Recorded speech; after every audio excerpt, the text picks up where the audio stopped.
Hi. Okay. I'm Sierra Cook. I am from John Marshall High School in Glen Dale, West Virginia, located in Marshall County. I have just completed my senior year, and I will be graduating this Friday. I must say that it is bittersweet. In my opinion, I believe the education system is better in West Virginia than in other areas of the country. John Marshall provided me with so many great opportunities that I don't think I could have experienced anywhere else. At John Marshall, the teachers care about their students, their education, and their future. I did not play sports, I was not in the band, but I do think that I had the full high school experience, and I feel as if I'm a very well-rounded student. I took 3 career technical education courses, all in marketing.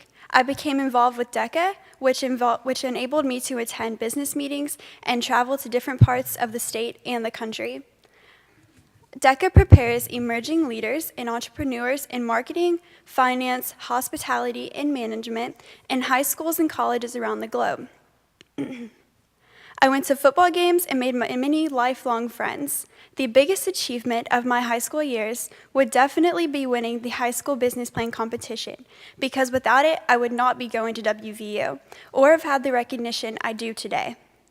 Winning the competition is one of the best things to ever happen to me. Before winning, WVU was merely a dream. I learned about the competition in September and honestly did not think twice about it. Then my marketing teacher told me I should consider it.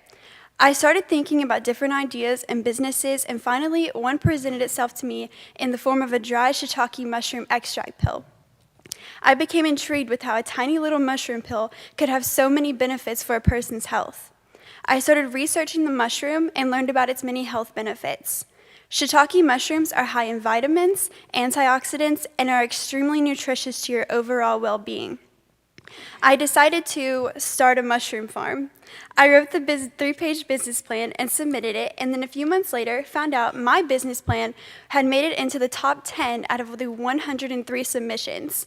So I started the long and rigorous process of writing the 15-page business plan by outlining where the mushroom farm would be located, how I was going to actually start the business, adding up the expenses for equipment and supplies needed, and how much work it was going to take to get the business up and running.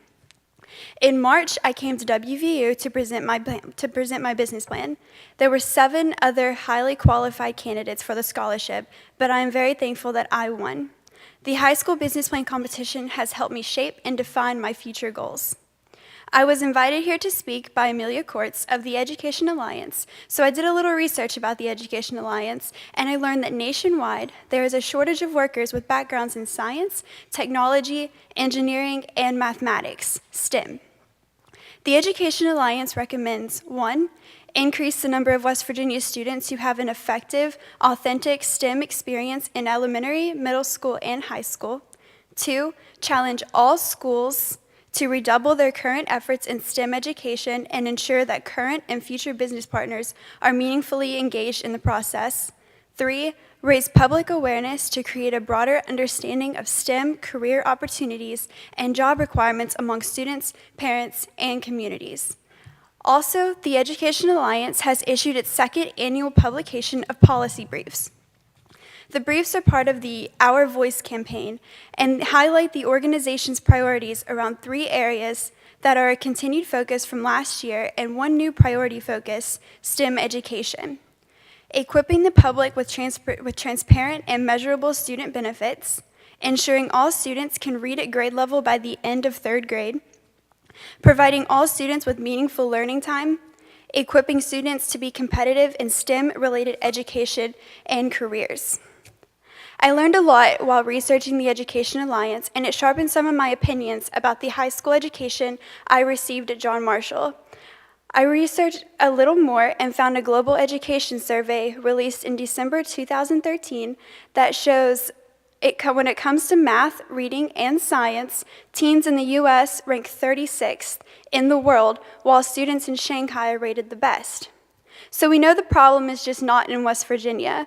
On the other hand, the United States ranks number 1 in Bloomberg's 2013 Global Innovation Index, almost an oxymoron.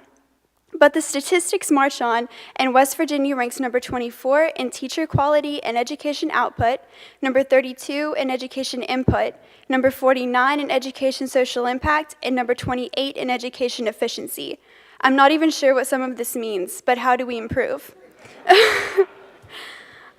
I was reading the Wheeling News Register the other day, and I came across an article titled, "Educating All West Virginia Children." The article stated that we need to focus on students' social and emotional issues as well as their academic needs. West Virginia is one of the poorest states in the nation, of course. It is true that socioeconomic status has much to do with achievement in school, and good teachers understand that. In order to improve West Virginia's education system, coming from my experience and perspective, I think there are some things that we could and need to improve. There is a lack of student and parent accountability and a lack of respect for teachers. Teachers do not get paid enough to put up with the things they have to, but it is their calling and their desire, and they have the heart to do it. Students are getting a free education right now in high school, but most are not taking advantage of it. Parents need to be held accountable for their own children. Respect and behavior skills start at home. Why should parents not have to accept accountability for their kids' education when teachers could lose their jobs because students do not want to learn?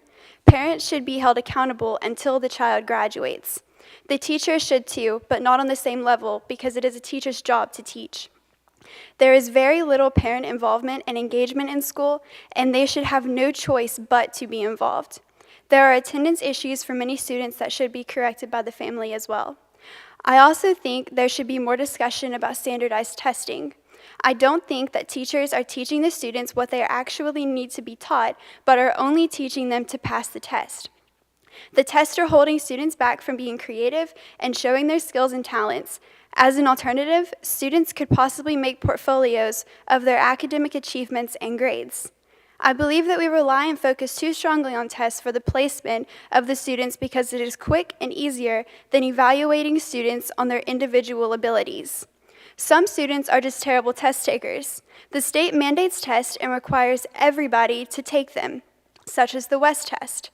The test does not benefit, show any purpose, or show the students' knowledge. I think there should be local involvement in the classrooms, and teachers should have more say about mandated testing. I understand the need for good STEM experiences, and they do exist at John Marshall High School. It is up to the students and their families to accept the given curriculum and just to have the desire to learn. Of utmost importance, though, a child should be able to read by the end of 3rd grade. A quote by Dr. Seuss: "The more that you read, the more things you will know.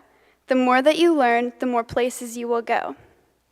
And before I finish speaking, I would like to thank my marketing teacher, Miss Lucinda Nicholson, who could not make it today, but in her place is her husband, Dr. Gary Nicholson, for their help and support regarding this project and my marketing career. Thank you.